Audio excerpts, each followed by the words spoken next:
In this video, I'll tell you everything you need to know about the 4-day tour to Agra and Varanasi. The driver picks you up around 3 a.m. in Delhi for a wild 3.5-hour drive to Agra to see the Taj Mahal.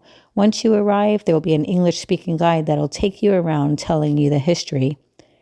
Like, did you know the Taj Mahal is not a palace? Nope. It's a mausoleum built by the Mughal Emperor Shah Jahan for his wife who died during childbirth in 1631. I have to say, I was expecting to see a beautiful sunrise at the Taj, but with all the overcast and pollution, we could barely see the building at all. It's also very popular with tourists, mostly Indian tourists, coming to see the Taj for the very first time. It was nice to see all the beautiful and colorful saris worn by the Indian women.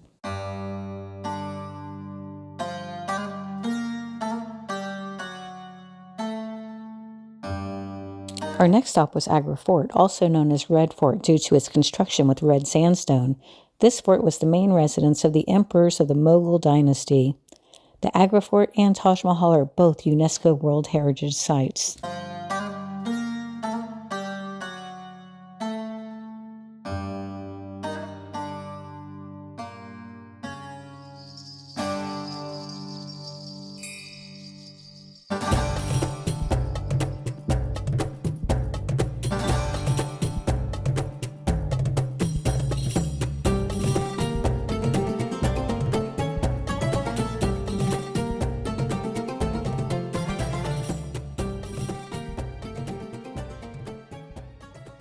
After the fort, it was time to hit the station to take our first-class sleeper train from Agra to Varanasi. Luckily for us, our driver escorted us to the correct platform, otherwise it could have been quite the nightmare.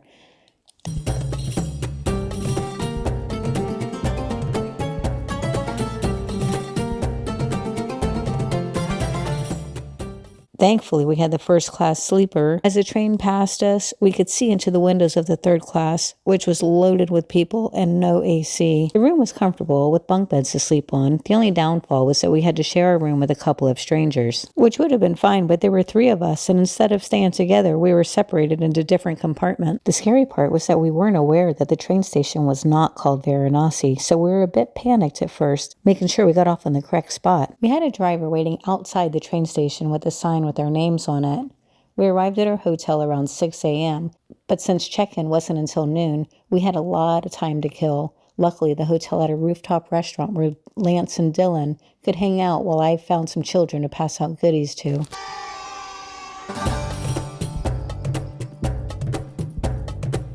After we got settled in a bit, we met our tour guide in the lobby for a quick walking tour along the shores of the Ganges. He took us to one of the many cremation sites where we saw the body being brought to the Ganges and soaked and prepped for cremation. And we saw the process of lighting the fires. Each and every day, there are at least 100 bodies cremated on wooden pyres here at Manikarnika Ghat.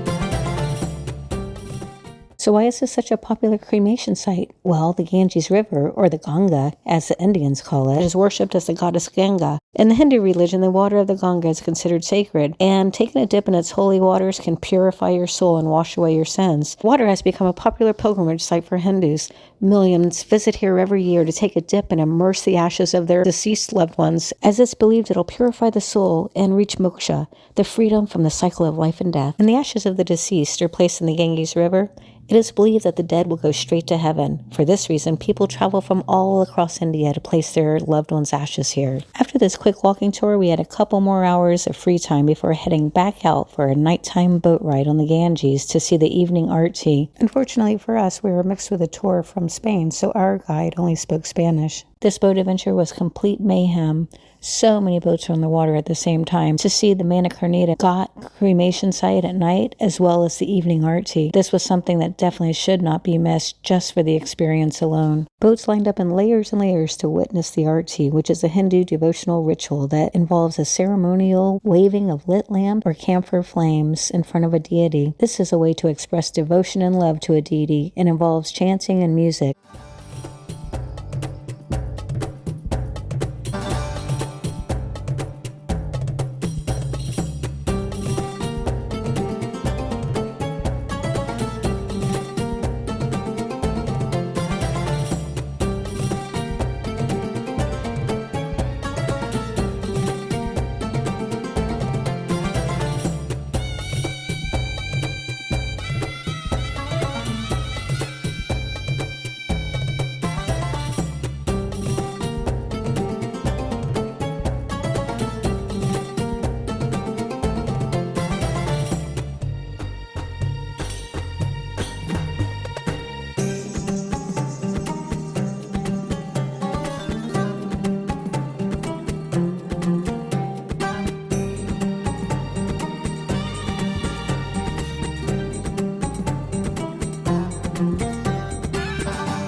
The next morning, we woke up for a sunrise boat tour of the Ganges, so back in the boat we went. During the ride, we stopped in front of the Manikarnika Ghat to really get an up-close and personal viewing of everything that was happening at the cremation site.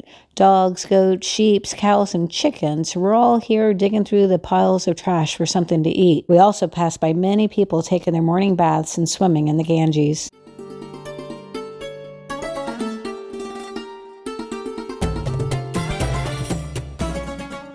Afterwards, we took a drive through the humongous university campus and went to Lolart Kund, a sacred place that has been known to heal leprosy and bless women who are unable to bear children. We then went to the Sri Vishwanath temple, where I whispered my prayers into the ear of Nandi, who was Shiva's bull. The company we used was called Holiday Tours and Travels. I'll leave a link in the description below. The tour worked out well for us because we had very limited time, and I mainly wanted to see the Taj Mahal in Varanasi. It was difficult to find a short enough tour that included both of these places. Here's the downside, and I say this only because of the amount of money we paid. Number one, there should have been some way to fill the gap between getting off the train in Varanasi to the time of check-in at the hotel. 2, we shouldn't have been with a Spanish-speaking group when we're clearly English-speaking. 3, we should have had a guide in Delhi. And lastly, number 4, with so many different guides and drivers, I felt like we were constantly doling out tips. It was better to be consistent with both the driver and the guide. So I hope you found this video on an Agra to Varanasi tour helpful. If so, please like this video and subscribe to my channel. And let me know in the comments where you plan to travel while in India. Ciao for now.